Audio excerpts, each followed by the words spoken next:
नमस्कार, म अनुजा पराजुली। यहाँले प्रेषण गर्नुभएका कविता वाचन गर्ने क्रममा अर्को एउटा कविता लिएर उपस्थित भएकी छु। भो भो रुन्न शीर्षकको कविता छ। शार्दूल अभिक्रीडित छन्दमा रचना गरिएको यो कविताका रचनाकार हुनुहुन्छ इटहरी 4 सुनसरी निवासी आदरणीय कविवर मुक्ति पोखरेलज्यू। भो भो रुन्न। हे आमा किन खै कतातिर गयो, देखिन्न छाया पनि, रित्तावर्तन देख्छु भन्छ कसले, भोकै छ छोरो भनी।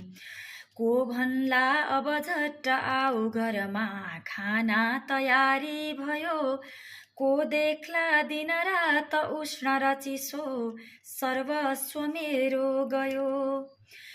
हुन्थे नेत्र चिसा तथापि जहिले, छोप्थ्यौ नदेख्ने गरी, राख्थ्यौ टन्न भँडारमा चिजहरू, चोटार कोठाभरि। देखिन्छन् घर गोठ खाली अहिले, रित्तो भयो आँगन, देखिन्नौ किन आज केही नभनी, बस्छ्यौ कहाँ लौ भन। तिम्रै निम्ति भनेर कञ्चुक चुरा सारी किनेको थियो, तिम्रै निम्ति भनेर कङ्कड अरू सौभाग्य साथै थियो।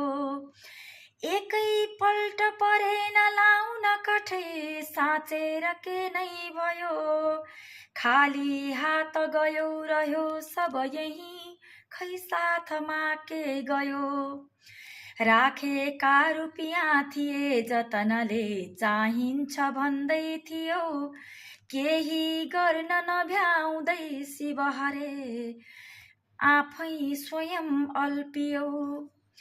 इच्छा पूर्ण भएन भित्र मनमा, बाँकी थियो के कति, खोज्थ्यौ बोल्न फुटेन वाक्य तर त्यो अड्क्यो गलैमा बसी। भो भो रुन्न भयो मरुन्न अब लौ, रोएर के हुन्छ र, भो भो खोज्दिन फाट गाउँ घरमा, खोजेर के मिल्छ र। फिर्ने आश रहेन यो घर त्यसै, खाली भयो रित्तियो, फोटो मात्र निहाल्दछु दिनदिनै, स्वप्न थियो सिद्धियो। फोटो मात्र निहाल्दछु दिनदिनै, स्वप्न थियो सिद्धियो। धन्यवाद।